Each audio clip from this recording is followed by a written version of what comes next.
that we'll just roll over and let them win.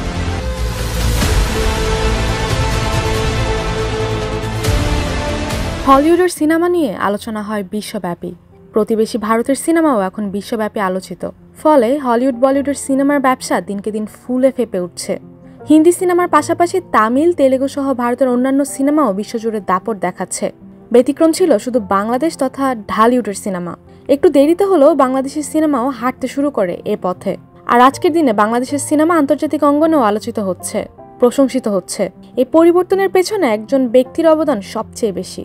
তিনি হলেন বাংলাদেশের চলচ্চিত্র জগতের অন্যতম উজ্জ্বল নক্ষত্র শাকিব খান।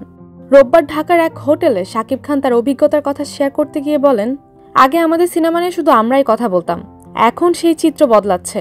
এখন বাংলাদেশের সিনেমা নিয়ে বিদেশেও আলোচনা হচ্ছে, রিভিউ হচ্ছে ভারত, পাকিস্তান, আমেরিকা ও ইউরোপে। এই পরিবর্তনের আগ্রহ এটা প্রমাণ করে যে আমাদের সংস্কৃতি এখন পৃথিবী জুড়ে নতুন করে আলোচিত হচ্ছে। শাকিব খান আরও বলেন, ইউরোপ এবং আমেরিকায় আমাদের পণ্যের মান উন্নয়ন করার জন্য ব্যাপক গবেষণা হচ্ছে। আমাদের পণ্যগুলো সেগুলোর গুণগত মান বজায় রেখে উৎপাদন করা হচ্ছে। এটি শুধু সিনেমা নয়, এটি আমাদের শিল্পের প্রতিটি ক্ষেত্রেই একটি বড় অর্জন। এদিকে তার আসন্ন সিনেমা বরবাদ মুক্তির অপেক্ষায়। ঈদে মুক্তি পেতে যাওয়া এই সিনেমা ইতিমধ্যে দর্শকদের মধ্যে আলোচনার ঝড় তুলেছে।